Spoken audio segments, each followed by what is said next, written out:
Morning, everyone. Considering that I think, 6 members of the SB present, and it's already over 9:30. Let's start now our 46th regular session.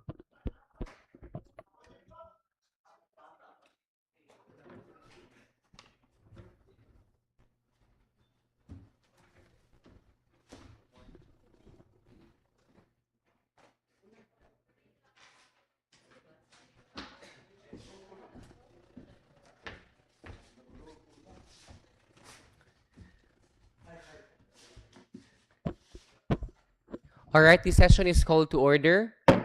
Requesting everyone to please rise for our prayer, to be followed by the Pambansang Awit and the Counselor's Creed.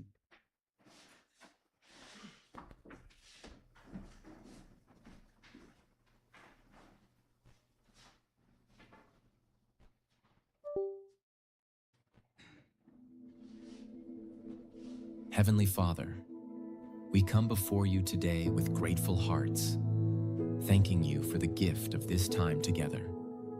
We ask for your guidance as we gather to discuss, plan, and make decisions. Fill our minds with wisdom and understanding, and our hearts with patience and compassion for one another. Help us to speak with clarity, listen with open minds, and work together in unity. May our efforts today be pleasing to you and bear fruit that honors you.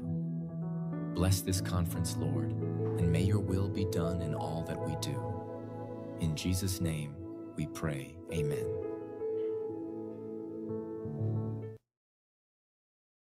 Mga kababayan, ang pambansang awit ng Pilipinas. Kayang mag-ibig, pero sa sinakanan, alam ng puso, sa dibdib mo'y buhay. Lupang hinirang, kuya ka ng magiting, sa manlulupin, di ka pasisingil, sa nagatak tutok sa simoy at sa langit ng bagaw, ay hinatang mula, tawin sa pagkayang minamahal, ang isang ng matawad mo'y nabuhay ka nag-iindig, ang bituin at araw niya kailan ang may magdidinig, lumalang araw ng maraming pagsikta, buhay langit sa piling mo, ang hinigaya ng pagkay mag-aami, ang mamatay ng dahil sa'yo. Counselor's Creed. I am a Philippine counselor, mandated by law to enact measures and ordinances that belong to the general welfare of my constituents in their pursuit for happiness, peace, and prosperity. I believe in public service above self as a guiding principle of my official acts. As I tread the pathways of local legislation, may the Almighty guide my mind and heart, I shall be true to my constituents and the Filipino people. Please be seated.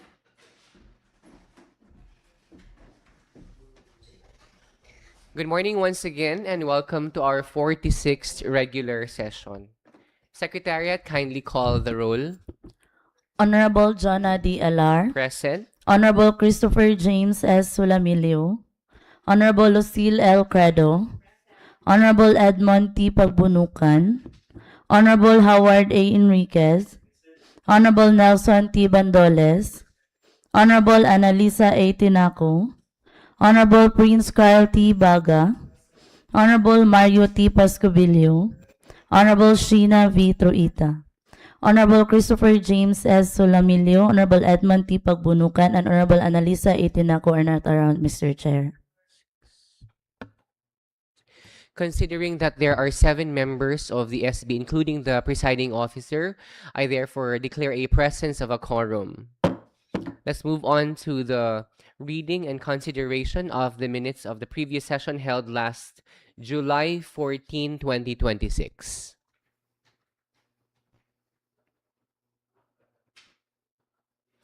Councilor Truita, you are recognized.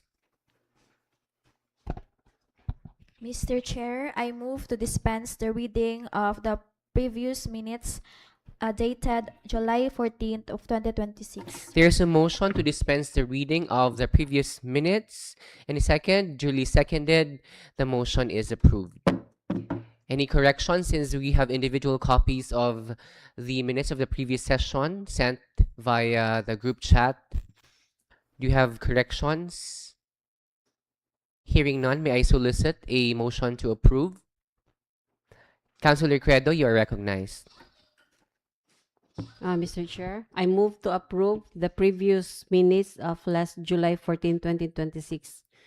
I so move, Mr. Chair. There's a motion to approve the minutes of the regular session held last July 14, 2026. Duly seconded. Any objection? Hearing none, the motion is approved. Privilege hour. Anybody who would like to avail of the privilege hour?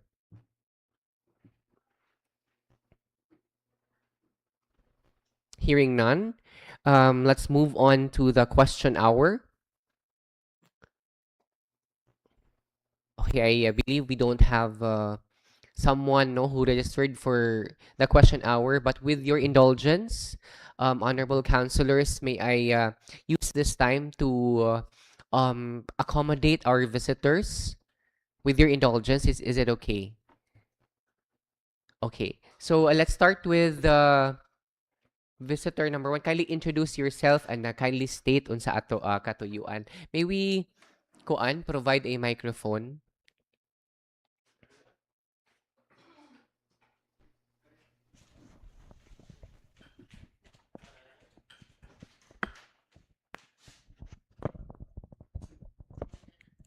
Good morning, everyone. I'm Julian Villalon, General PTA President of Maayong Tubig. We're here of any kind of solicitations for the snacks, for the our band, and for our athletes in district meet. Okay, this is going to be for the district meet, Yeah, no? for the athlete for 25-26. Just for Maayong Tubig School? Yes, sir. Okay. Sige po. And let's move on to the next one. Good morning. I'm Jean Rosanero.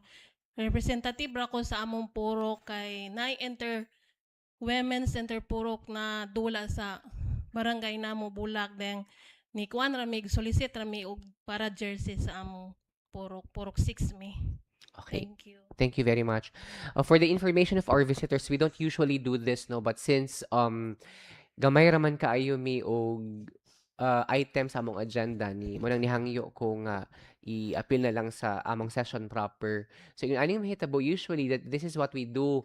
Ang mga members sa SB mag-contribute mi ginagmay lang pod yun, no, because we are we accommodate request every other day, jud, if not every day. So yun ani na lang yes. May we ask for an envelope na lang? I call for a 5-minute recess.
Sige, let's continue. Session is resumed. Let's move on to the committee reports. Committee reports? There was a sunod na lang. All right.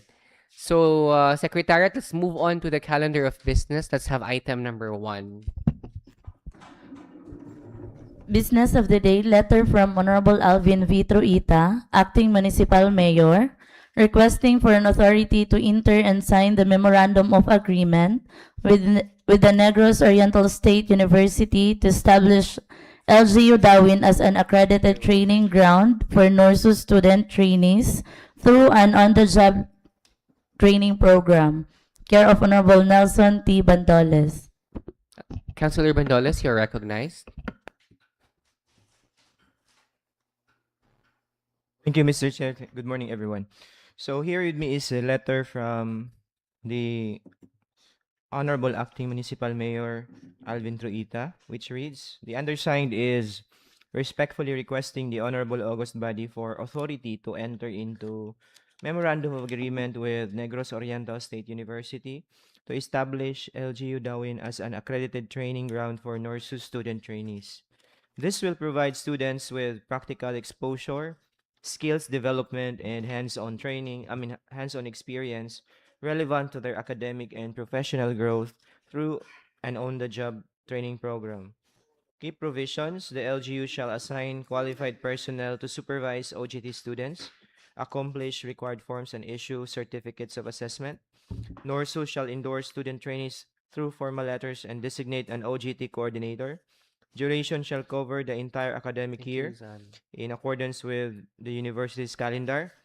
No employer-employee relationship shall be created between the LGU and the student trainees, and both parties shall comply with the Data Privacy Act of 2012 and other applicable laws. So, attached together with the letter is the MOA.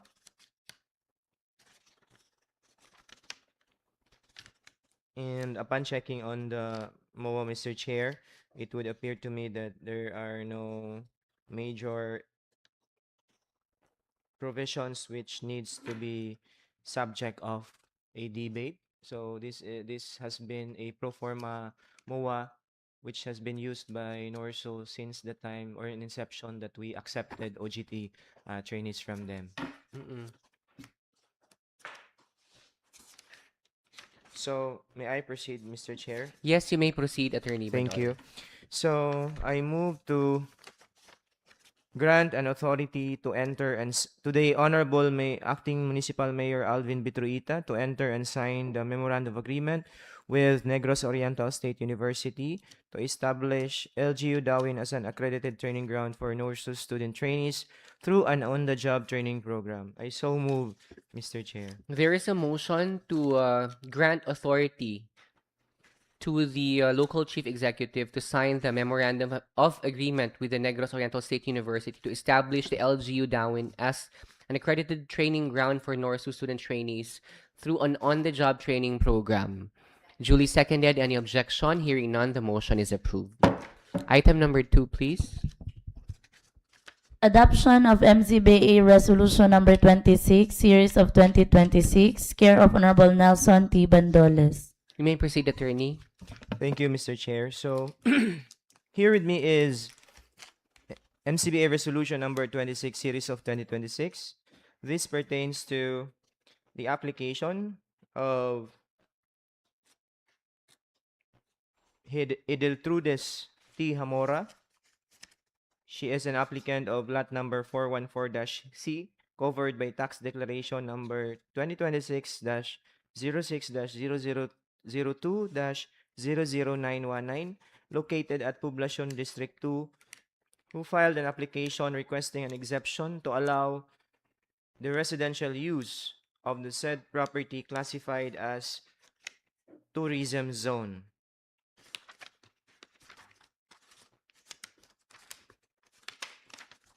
So, based on the resolution, Mr. Chair, there are certain conditions which has been proposed by the board, and one of which is the recommendation is or shall be limited solely to the proposed use described in the application. and the applicant shall strictly comply with the provisions of the municipal zoning ordinance, the National Building Code, environmental laws, fire safety regulations, sanitation requirements, and other applicable laws, and non-compliance with any of the conditions stated shall constitute a sufficient ground for the revocation of this recommendation. So may I proceed with the motion, Mr. Chair? Before I act on that, Attorney Bandolas, there's one thing that I'd like to stress with regard to applicants requesting for exception, no? Specifically those that are of in the tourism zone, and then the request would be granting them exception for residential. Is it okay? Is it acceptable that we include in our resolution a reminder for our applicants that since it is a tourism zone, there is a very big probability that noise could be experienced. Kay kung imo manggong i-differentiate ang tourism zone o ang residential zone. Ang residential zone apparently ano gyud na siya kanang murag walay lain nga ginahimo nga mga practices except for residential purposes. Pero kung tourism zone, it is expected nga daghan og mga turista, daghan og mga activities, negosyo, and usa sa mga ma-experience nila ana is ang noise, no? And it is also very apparent nga daghan gyud kay reklamo sa mga barangays when it comes to kaning noise, no? For health reasons, so on and so forth. So is it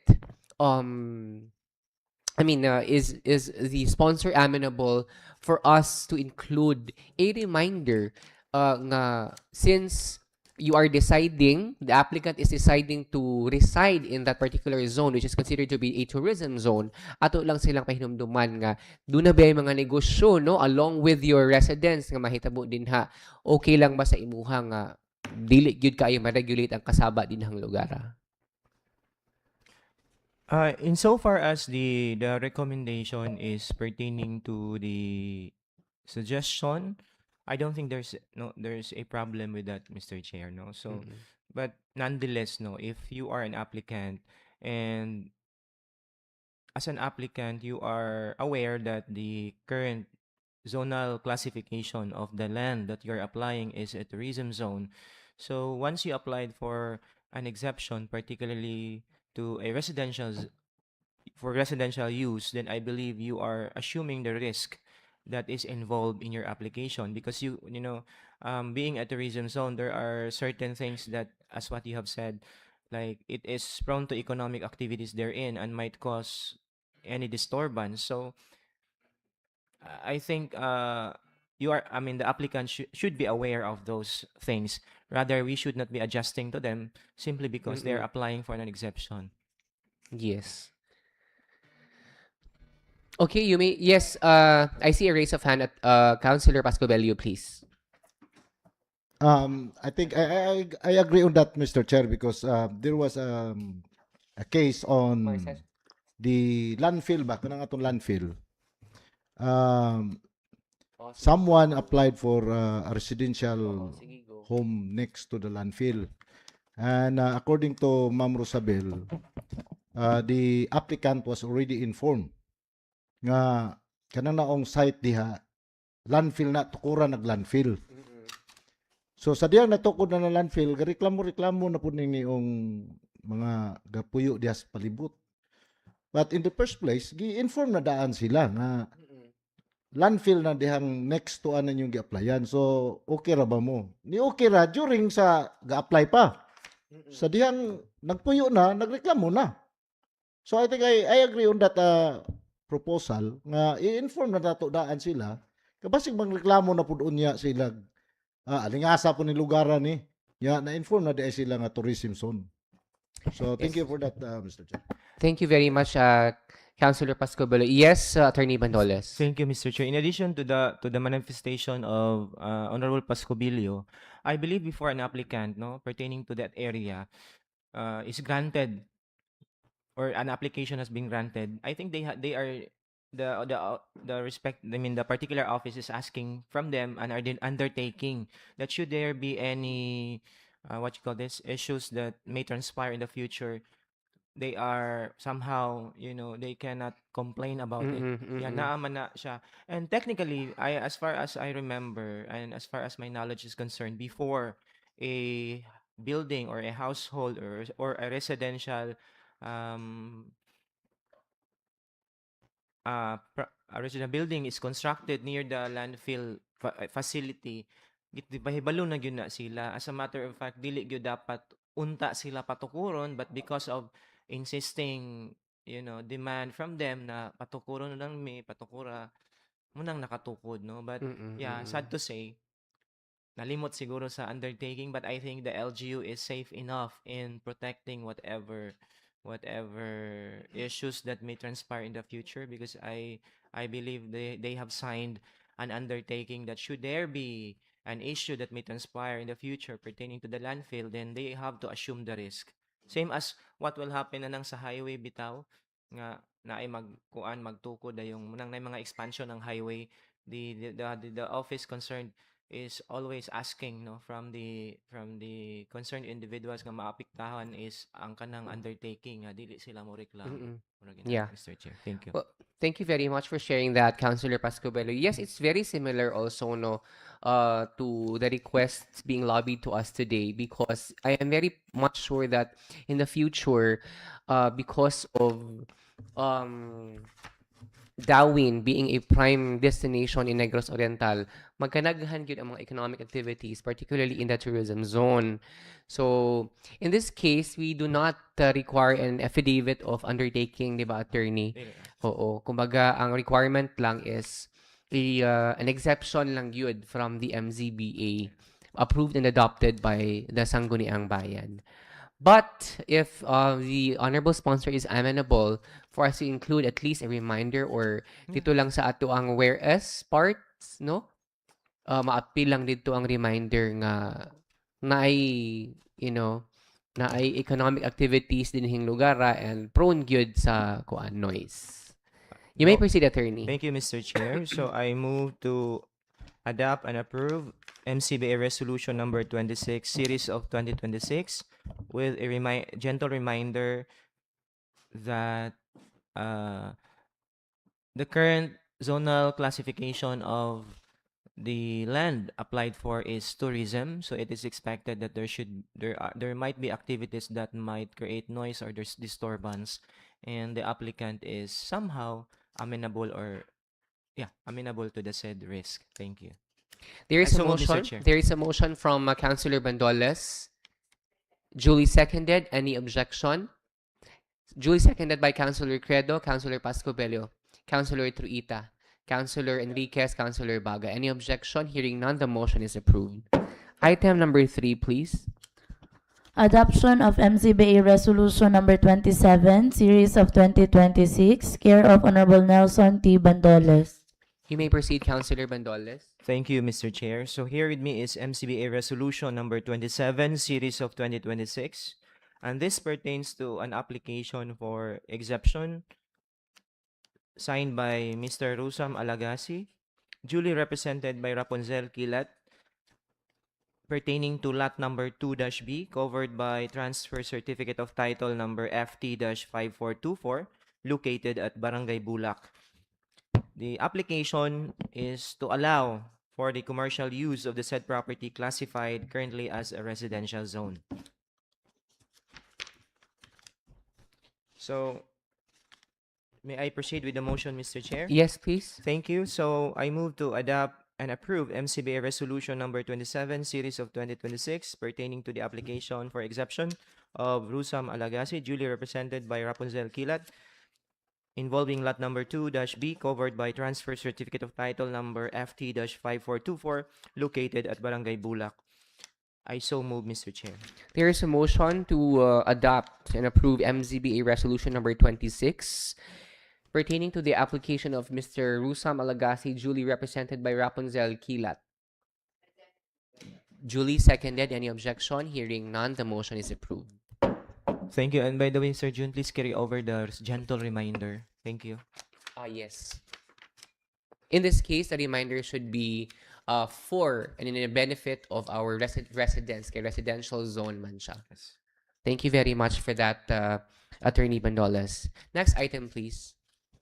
Adoption of MZBA Resolution Number 28, Series of 2026, care of Honorable Nelson T. Bandoles. You may proceed, Attorney. Thank you, Mr. Chair. So here with me is MCBA Resolution number 28, Series of 2026, and this pertains to the application for exception filed by Renato Tubalia, and these are the properties involved. Lot number 1614-A, consisting of an area of 309 square meters, covered by tax declaration number 2023-06-0003-00941, located in Poblacion District 3. Lot number 1614-B, consisting of an area of 102 square meters, covered by tax declaration number 2023-06-00942, still located at Poblacion District 3. Another sublot 1614-C, covering an area of 102 square meters, covered by tax declaration number 2023-06-0003-00943, located at Poblacion District 3. And lastly, lot number 1614-D, covering an area of 178 square meters, covered by tax declaration number 2023-06-0003-0000944, located at Poblacion District 3. The current classification of the said sublots is tourism zone.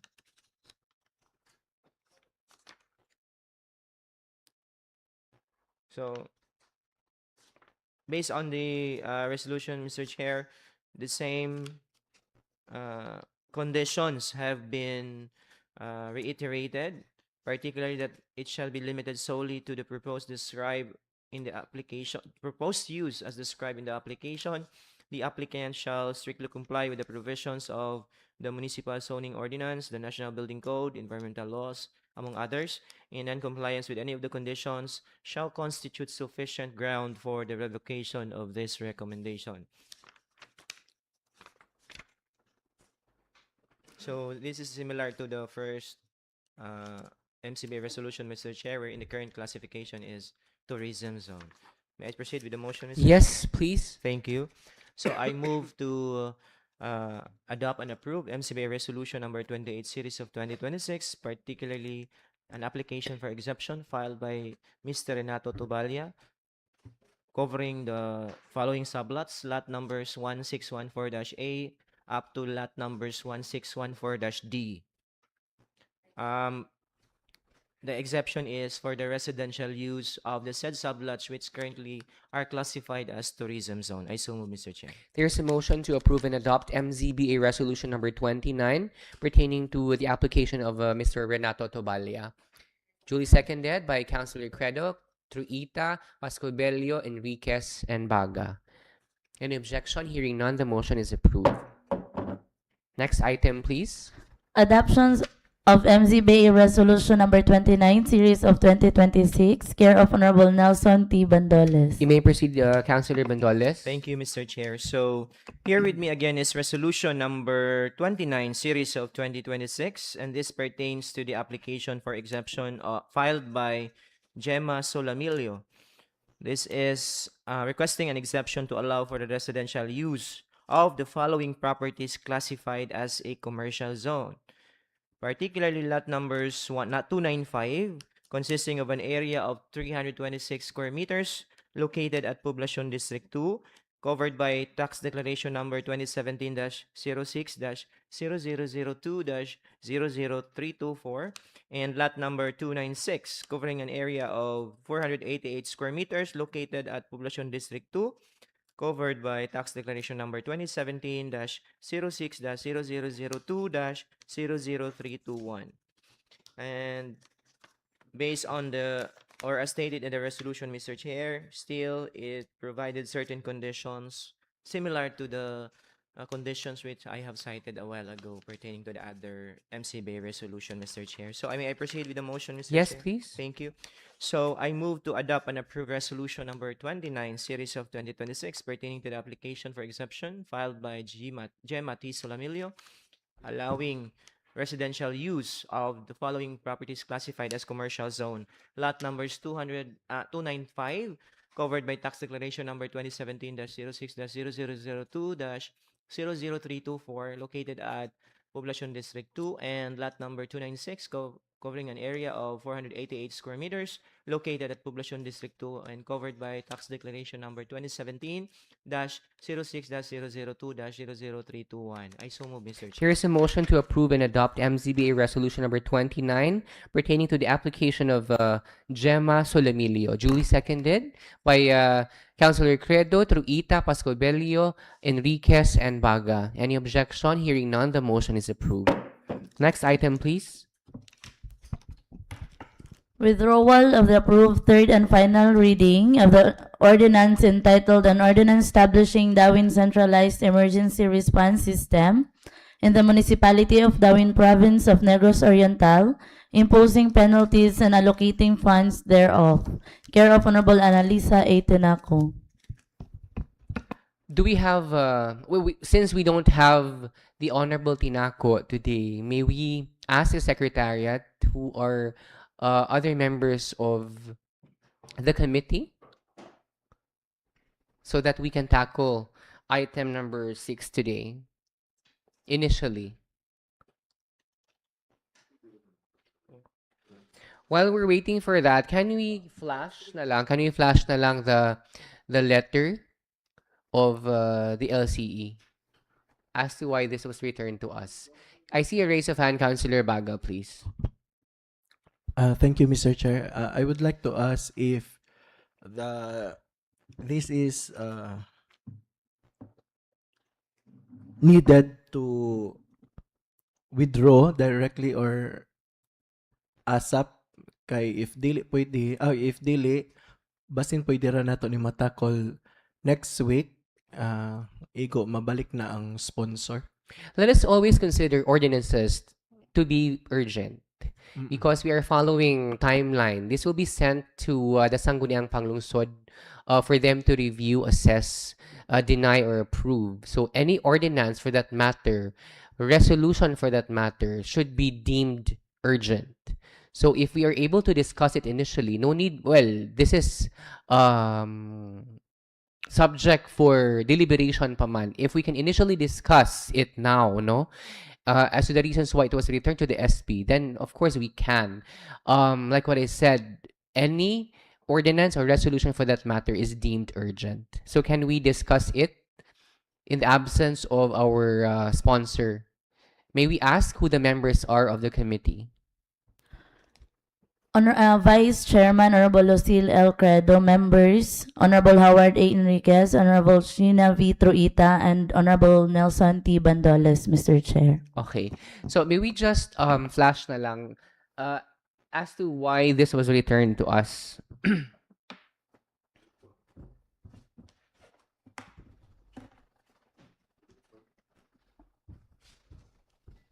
Okay. So can we go straight to the reasons stipulated? I think these were itemized in the attachment, I believe. Okay. So if I may read, no? So these are the reasons. Most provisions in the proposed ordinance are already in R8 10121, the Philippine Disaster Risk Reduction and Management Act. So it's just reiterating an existing law. Number 2, current practice is okay. How Dauin currently responds to and handles patients, victims in emergencies is fair and acceptable. Number 3, to improve LG response, they still need more resources like manpower, trade responders, equipment, funds, and more. Main challenge, limited resources and financial problems. That's the biggest hurdle to actually making DASERS work. So these are the comments from the local chief executive. Let me comment on number 1. What are the basis of creating an ordinance basically? Of course, it's national laws. National laws ang atong ginabasihan kung maghimo tag mga ordinansa. Unsa may basihan kung maghimog mga ordinansa pud ang mga barangays? Is it not the municipal ordinances or the municipal rules and regulations? I don't think kanang it is proper no nga to say this is only replicated sa RA 10121. Daghan man ganing mga ordinansa nga atong ipang-adopt from national laws. So being the author of this ordinance, it hurts me to read a comment from the LCE saying that this ordinance replicates RA 10121. Provisions are of course inspired by different RAs, no Republic Acts. Simply because, again, if we are going to create an ordinance, it should be inspired and derived from national laws. That is why nakahimo tag ordinansa to create DASERs. Number 2, current practice is okay. How Dauin currently responds to and handles patients, victims in emergencies is fair and acceptable. Are we going to settle with okay, fair, and acceptable? We should aim for exceptional, no? Number 3, to improve LGU response, they still need more resources. The sole purpose of this ordinance are the following. For us to have more resources, and for us to be able to do that, we should have an additional budget. We should include additional manpower, train respondents, responders, and purchase more equipments. These are stipulated in the ordinance being authored by yours truly. And accordingly, the main challenge is limited resources and financial problems. That's the biggest hurdle to actually making DASERs work. We have an annual budget. We're even capable of allocating funds for events. Are we not concerned of being able to respond efficiently and exceptionally kung doon na tayo mga kanang natay mga emergencies din sa atong lungsod. And one more thing, no, I'd like to stress lang that the ordinance, if I may ask lang the Secretariat of copies kung kano saan nato ni na-transmit ni nga ordinance. What date was this transmitted? And what date did this ordinance what date did we receive these comments from the local chief executive?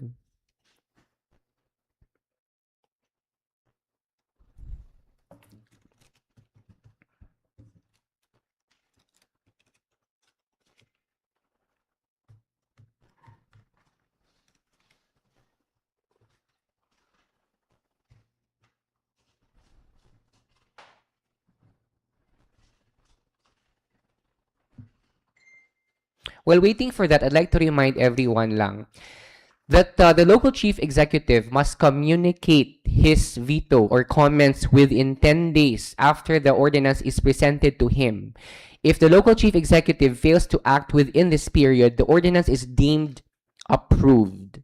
So in this case, I believe we've waited more than a month for the comments. So I believe, if my memory serves me right, this should have been approved already and be endorsed to the Sangguniang Panglungsod for review.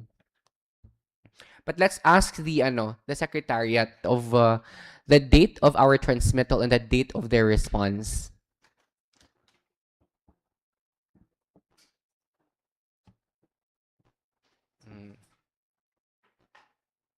Okay. Unfortunately, the documents that are needed for us to check the dates are with the sponsor, no? So we are not able to check the dates because the hard copies are with her. We were not able to save soft copies of such documents. So yeah, but I'd like to reiterate again that the local chief executive has 10 days to review and comment. And within that period, he must be able to endorse and return documents to us here in the SB for us to be able to rectify things if there are any. And in this case, I believe, if I'm not mistaken, this is over 10 days. This over 10 days and should have been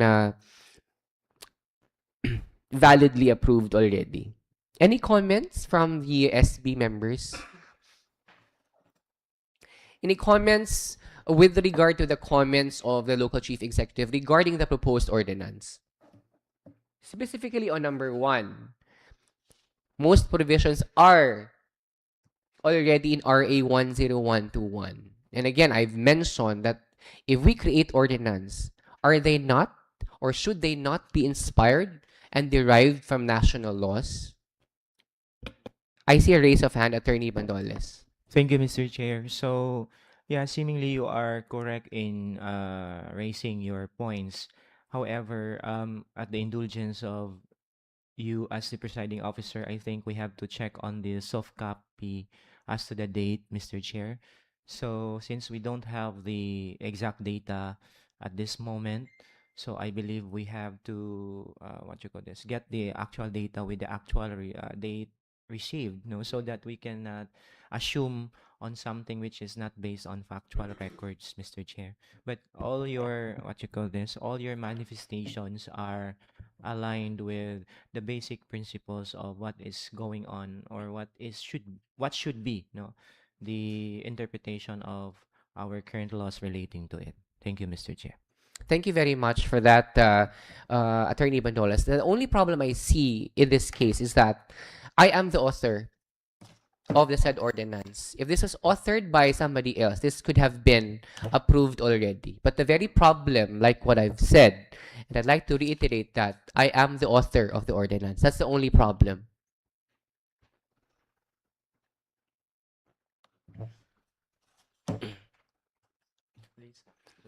I hope no that the SB upholds legislation over politics.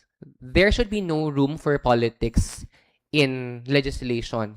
Regardless of who the author is in the Sangguniang, it shouldn't be, our ordinances, our initiatives should not be influenced by politics here. Because if I'm going to read all the comments, these are all politics for me. Okay.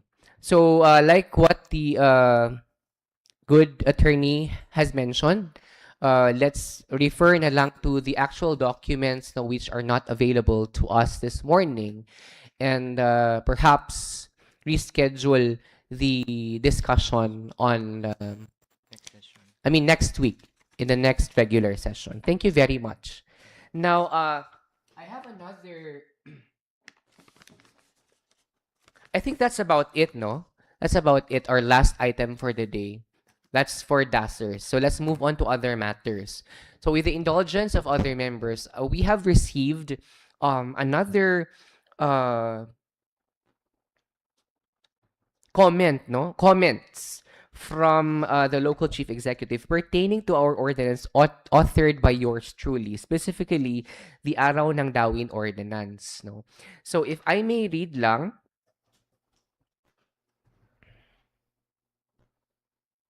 respectfully, do we have a copy? We have a copy there, sige.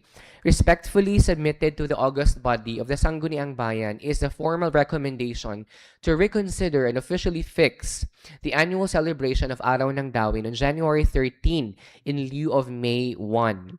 Historical and statutory findings confirm that January 13, 1908 serves as the definitive charter date of Dauin's modern legal and civil existence. On this date, Governor General James Smith signed Executive Order Number 37, which officially separated Dauin from Zamboanguita, defined its territorial boundaries, and including Apo Island, and granted it full independent corporate autonomy. In legal jurisprudence, a municipal corporation's legal creation or birth corresponds to the enactment or signing of its specific chartering law. Conversely, the observation of May 1 relies on Act Number 82 or the Municipal Code of 1901, which merely provided a general, overarching legal framework for town reorganizations across the province.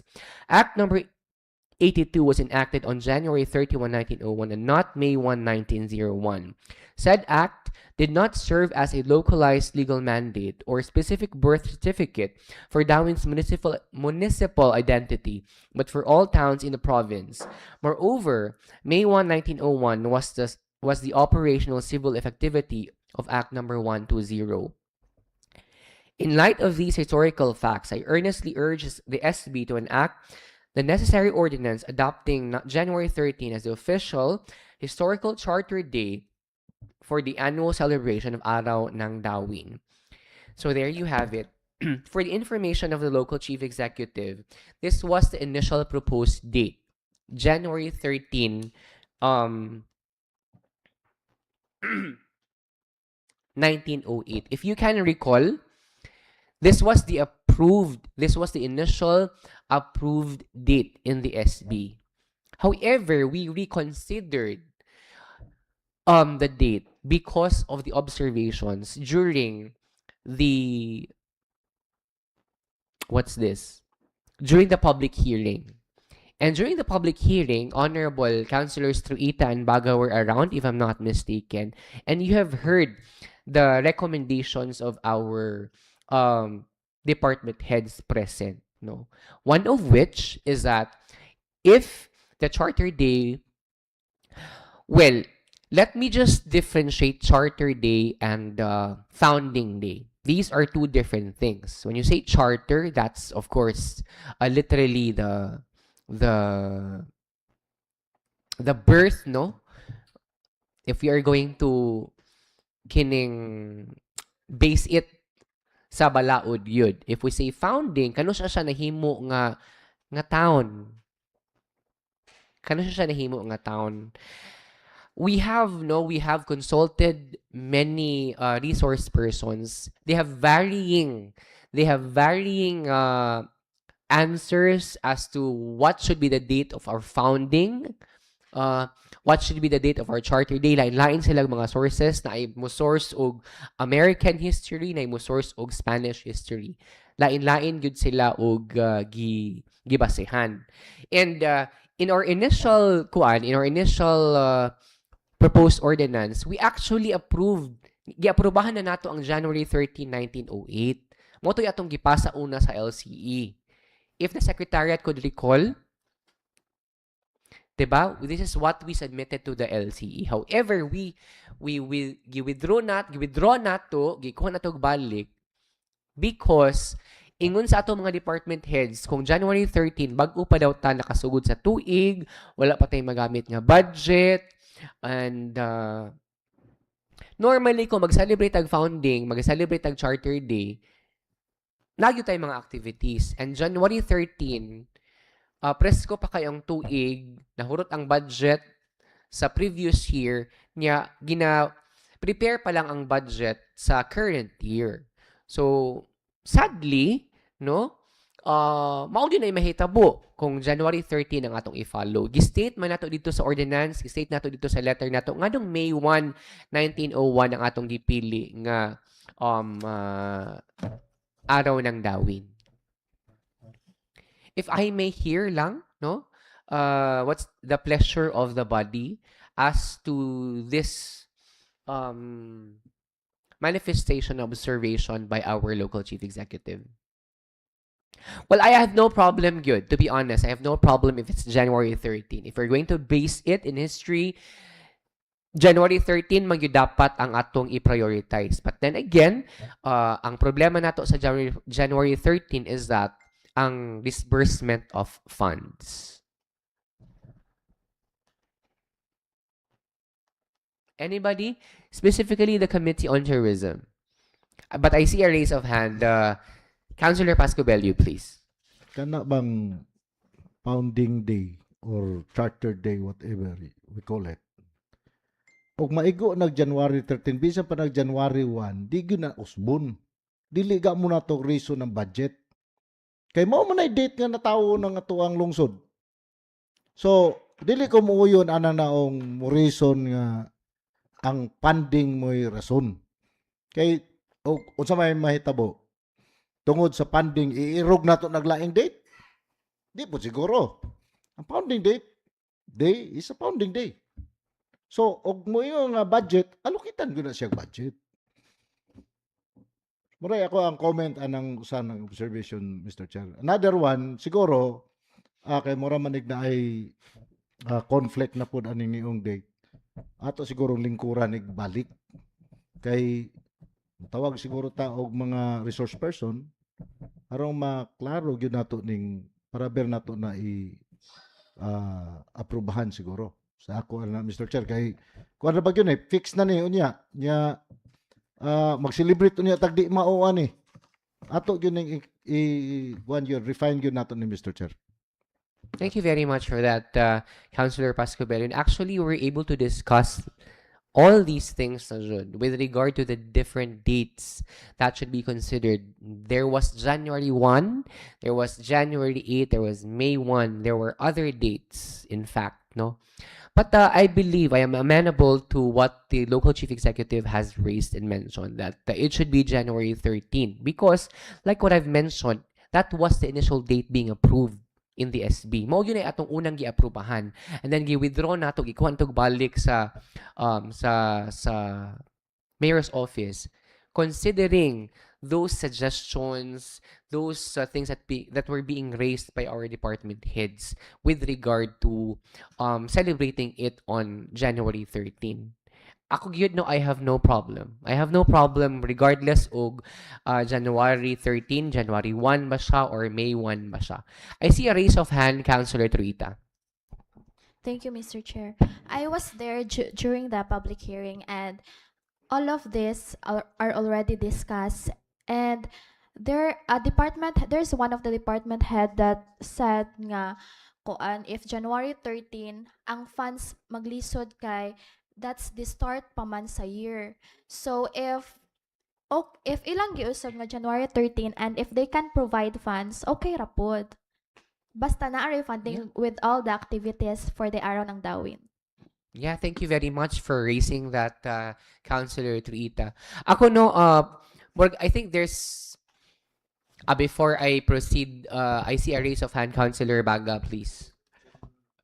Mr. Chair, can I ask, murag dalimot ko, what's the reason gani atong why it was being returned with the suggestion nga it could have been January 13 ba to?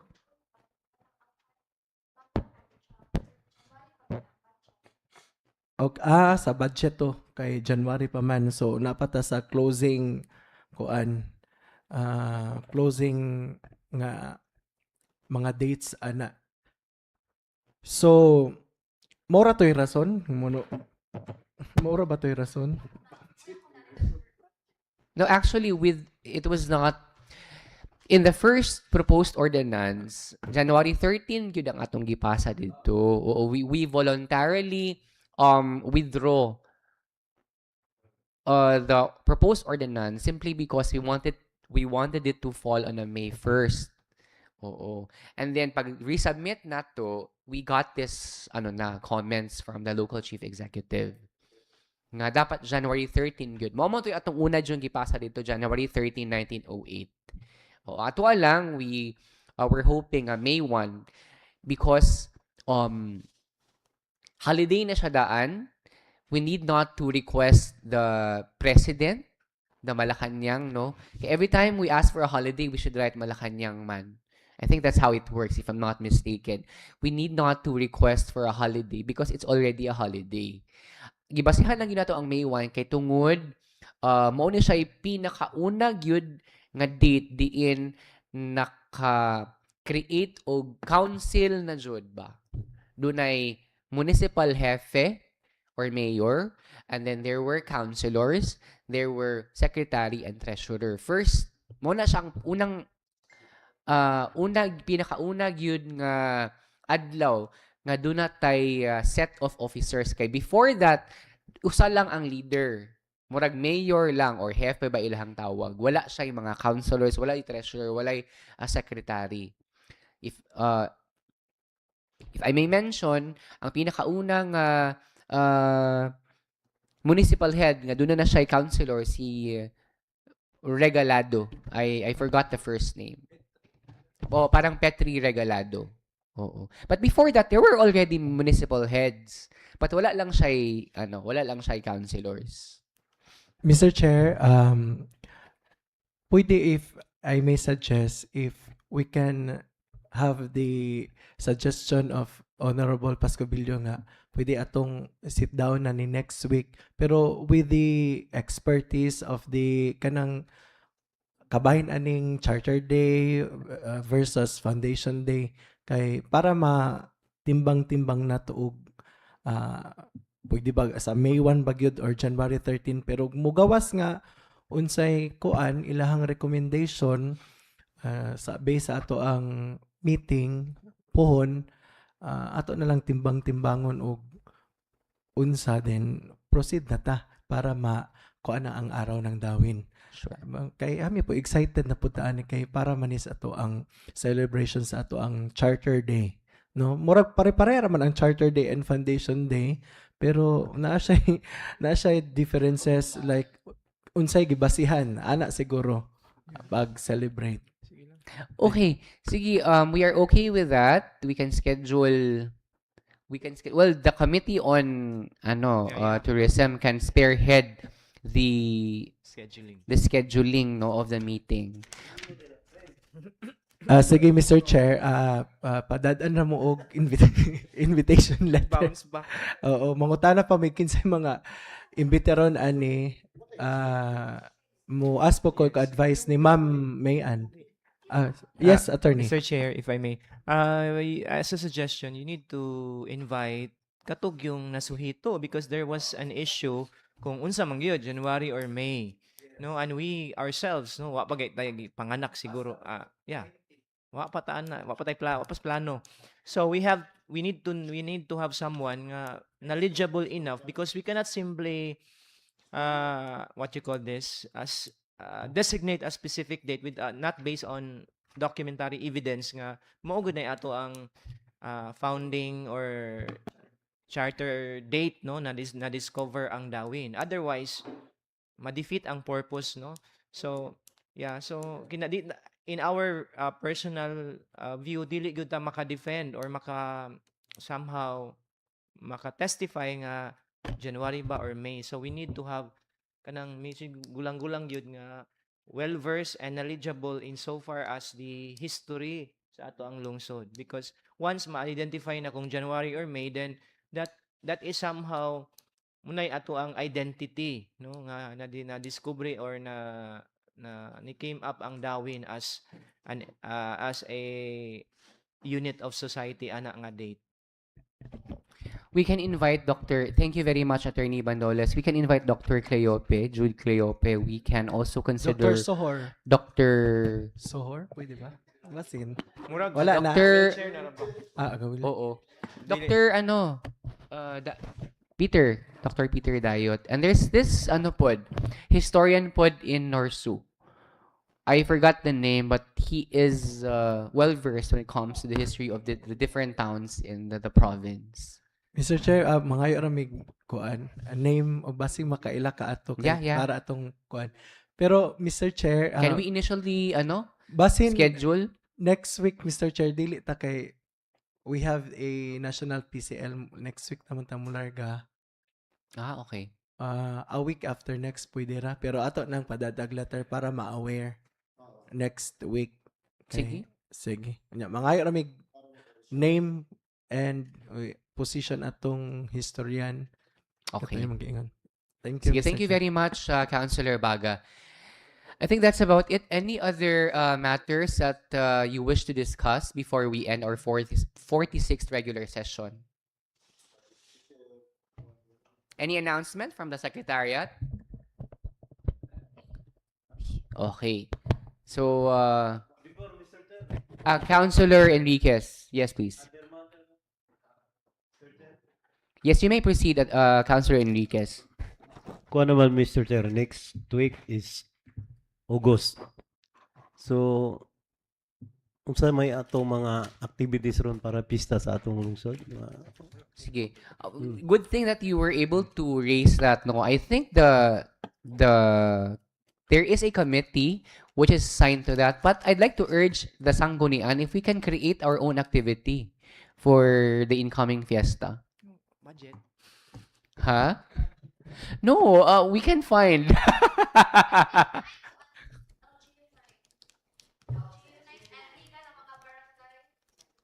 Liga ng mga barangay murag sa DILG jud na siya mo ang mag-spearhead ana. Ang LG Unite kita man to last year, kita may nag-spearhead ato. But other than the LG Unite, kana bang activity nga involved ang atong constituents? Ako ready ra gyud ko mo work with you. Mr. Chair, Councilor Baga, please. Nag-meeting na to ang mga heads together with the acting mayor na sila yung mga ki-identify nga kuan murag partial nga mga activities unya ila lang gipaabot si Mayor Galik nga mobalik hapit naman August 2 puhon to finalize everything. The tentative nga mga gikasabutan mootong same as opening salvo with presentation of the candidates of Miss Dauin.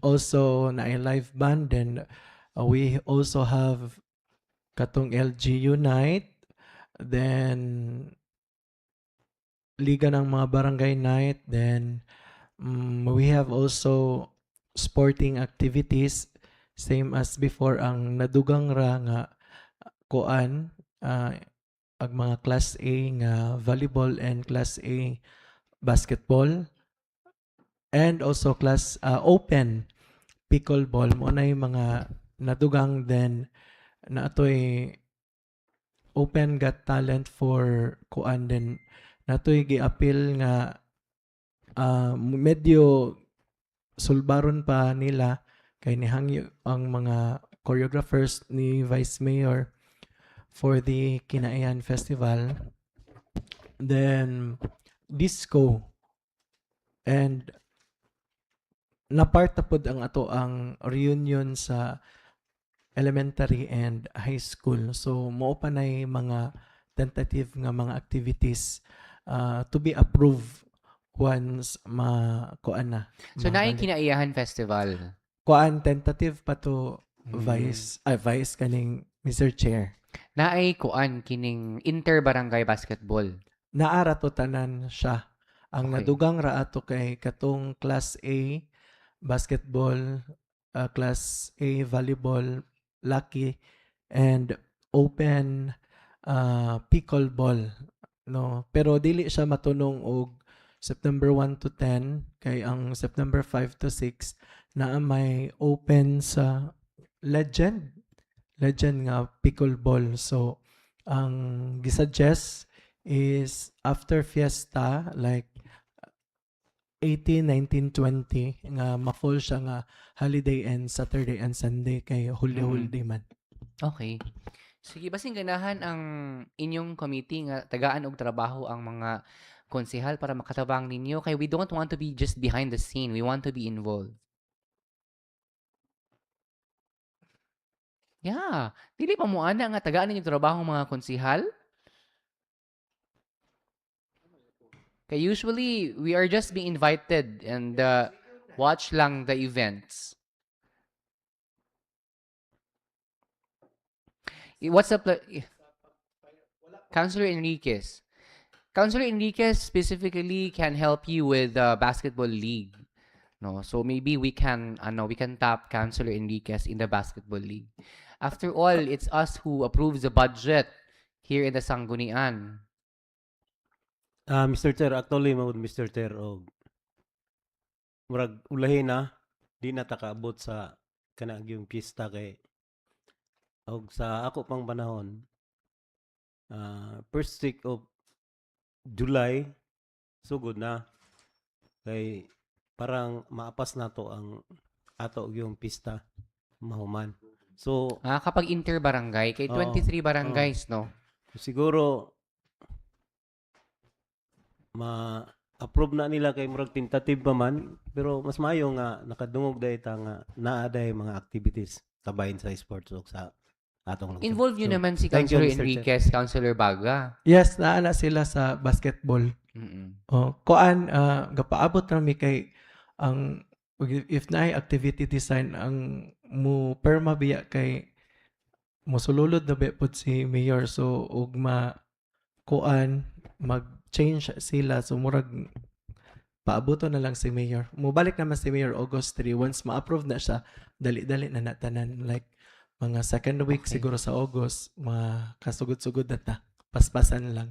Okay. We're all very excited for the fiesta na pod. Any other concerns?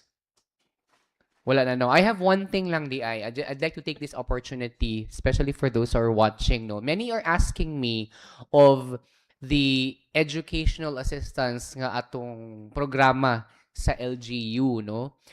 Many are messaging, many are personally gyud moadto gyud sa ato mangutana kung kumusta na ang atong assistance nga supposedly mahatag prior a school year starts. Mo na atong purpose kaya at least makatabang sa lang enrollment.